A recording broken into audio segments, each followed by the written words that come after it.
Welcome back to the afternoon's performance of our matinee. Welcome to our reconvened draft 2024-2034 long-term plan council meeting. Oh, it's it. Good. Yep. We have no apologies. The purpose for today's reconvened draft LTP adoption meeting is for staff to present the updated rates percentage and to deal with the outstanding councillor amendments that were left to lie on the table on the February the 14th last week. Once we have dealt with these items, we will then adjourn till Tuesday the 27th of February, where we will deal with the consultation document and will provisionally adopt the draft LTP. On Monday the 11th of March, we will then receive the final audit report. Do you want to talk about live stream? Yeah. Okay, yes. Now, just for people out there, sorry, we have no live stream at the moment, but it is being recorded and it will be updated later. Sorry, I should have said that at the start. Okay, so I would like to move that we accept the supplementary report titled Draft Long-Term Plan 2024-2034 Amendments Update. The purpose for this report is to update the Mayor and councillors on the latest draft long-term plan rates increase. This is a new item because they're an update following the amendments agreed for in, this is a new item because it is an update following the amendments agreed for incorporation into the draft long-term plan in 24-34 at the council meeting on the 14th of February. The reason this cannot be delayed is because it impacts our decisions on adopting the draft long-term plan. Can I please have a seconder? Councillor Cotter. We can move into debate if anyone wants to do that, and I can't see that, so I'll move that. All those in favour? Against? Thank you, that's carried. Right. I will now invite staff to the table to present their supplementary report. Welcome, Russell. Thank you very much, and good afternoon, Mr Mayor and councillors. So I'll just highlight a number of things in the report and take questions afterwards, if that's okay. So what we've done since the 14th of February, we've been working a lot to get everything in and get to the position that we are now in. As you could imagine, it's quite an extensive process to run the numbers through the model and then update all the documentation. And it's fair to say that that's still occurring as I'm sitting here now. So while I'm giving these numbers, please understand that there's a whole team of people going flat out behind me. It's an extensive process that we have to go through, and so this is the final position that we're in. Any movement from now would impact significantly on our ability to be able to deliver a complete set of financials through to audit. Understand that one small number change has a domino effect all the way through all the financials, and even though it may not move the rates dial very much, it does have other significant consequences. So following Friday, the key changes that have gone through the statements are the capital program expenditure increased by $247 million. We changed the rating for renewals for the first 2 years of the LTP. So that resulted in a couple of things. One was that the balanced budget benchmark wasn't met for the first 3 years. Borrowing increased by almost $84 million over the term of the LTP because of that. In fact, total gross borrowing increased $330 million across the LTP from all the changes. But after debt repayment, that's a net increase of about $278 million. There was additional interest in about $71 million through the document as well. The result of the rating for renewals change brought rates down significantly, about 1.8% in year one and 1.2% in years two. Late on Friday, we received notification from the CEO of CCHL that the board had met on Friday and recommended or approved an increase in the dividend from CCHL from what we had of $33 million to $38 million. So it's an extra $5 million, which has helped bringing the rates total rates down as well. Fortuitously, we'd had a heads up that this was likely to occur, and we'd actually had it baked into the numbers. Otherwise, I probably wouldn't be able to sit here today, tell you the result. So that was good that it did come through, like I say, late on Friday. So what does that mean, the overall position? So from year one, we're currently sitting at a 13.24% increase in rates. Year two is 7.76, and year three is 4.67. So for the first year of the LTP, the 24-25 year, the average residential house has an increase of about $416 a year, or about $8 a week running through.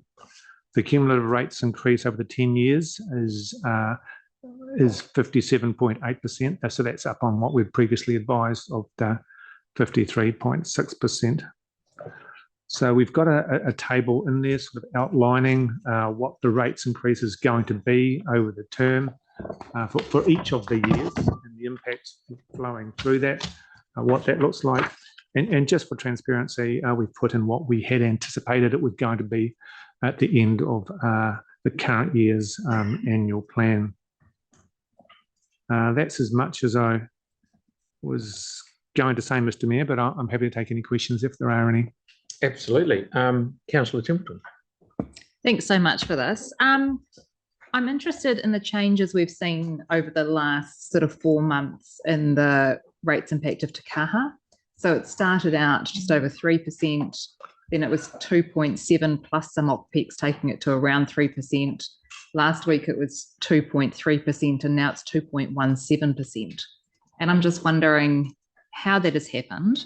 And with the drop over the last week, that's not reflected in 3.8 as a drop in the percentage increase. And I'm not quite sure why that's happened too. Okay, certainly. Hey, thanks for the question, and through you, Mr. Mayor.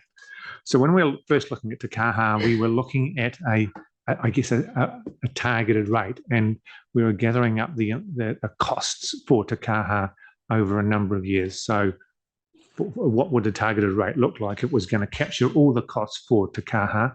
There's costs that are already incurred or being incurred, planned to be incurred in the current year, as well as future years. So there was some mismatching of that. But we've gone through, we scrutinised everything that is now and going forward. And so the number that we sit here is the final position. Okay, so the costs are all still there, but where they divvied up across the budgets is different now, and only a portion of that is with Te Kaha.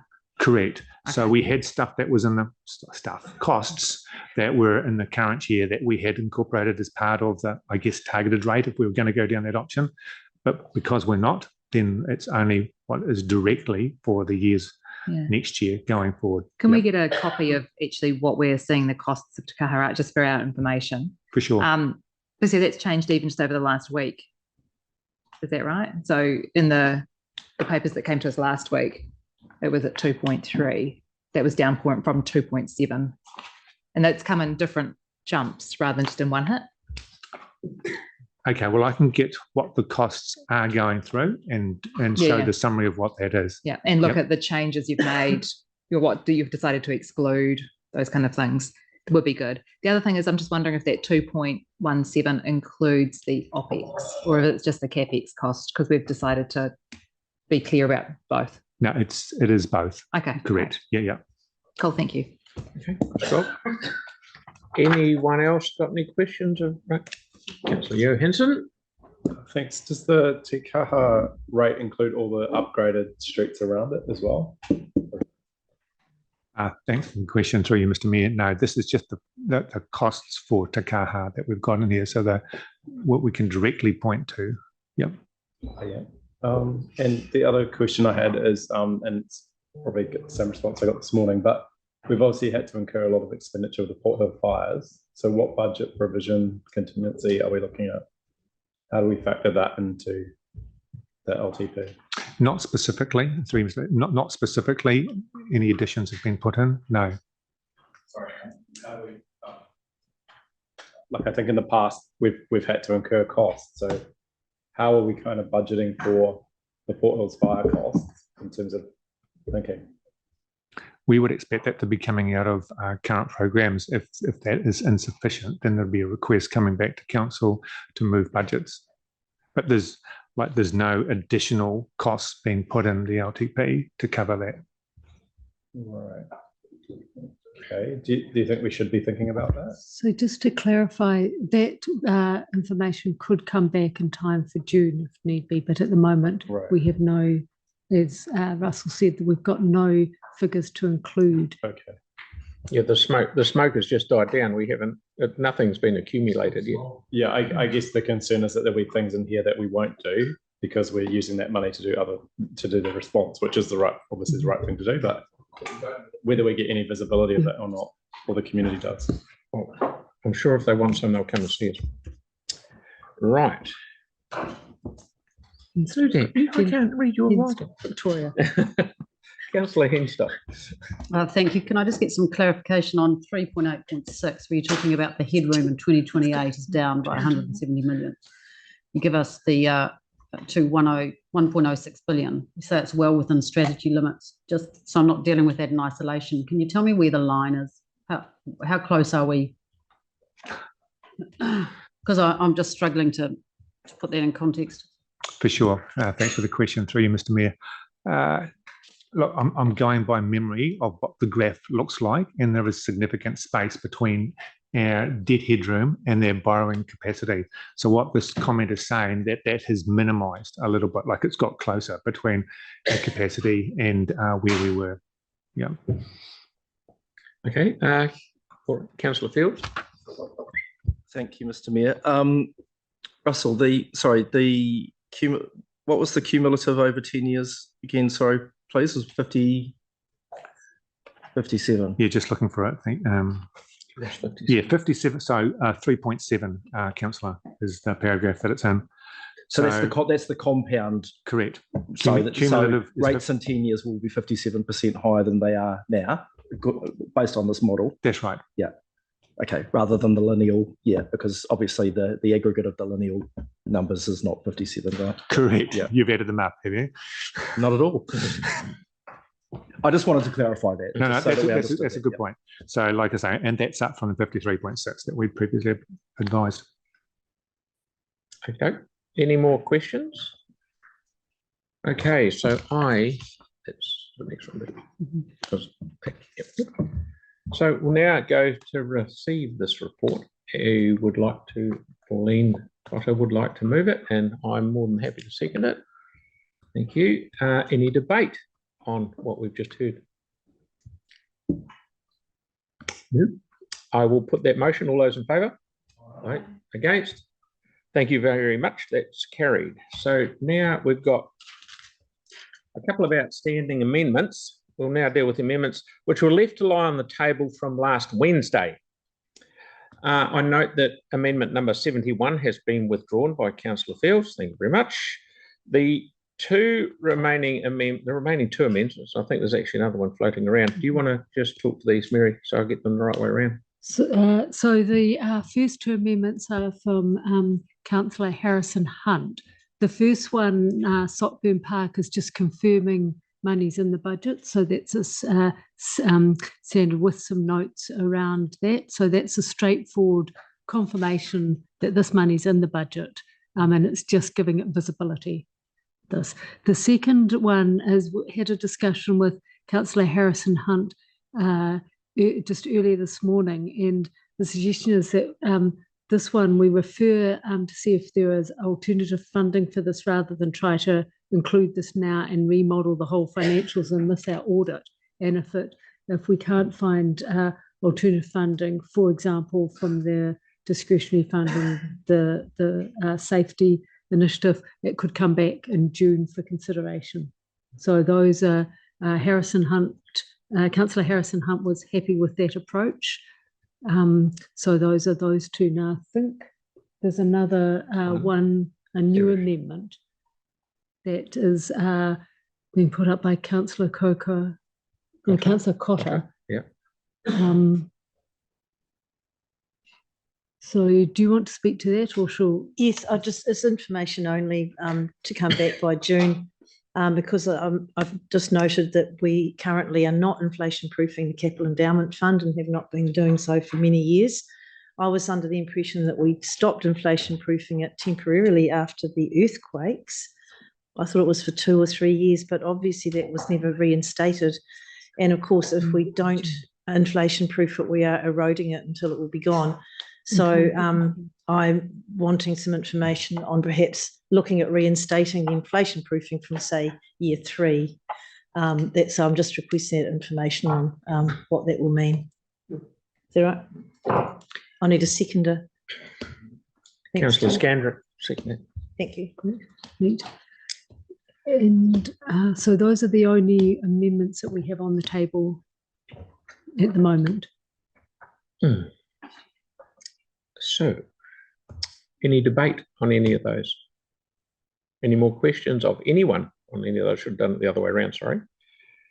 Okay, so we will vote on those and we'll vote them in. 3 together. Everyone's, hey? Yeah, put the whole 3 together. I can't see any issues here. So we've just Or 2.5. So that one is just updated, yeah. So Councillor Harrison Hunt, can you see that slight amendment to yours, which actually still keeps it on the table and talks about coming back in with further information, time for consideration? Yep, great. Yeah, that's fine. Thanks. Okay, thank you. So I'll put the whole lot together. So everyone in favour of this? Against? Thank you. That is very much carried. So this is brilliant.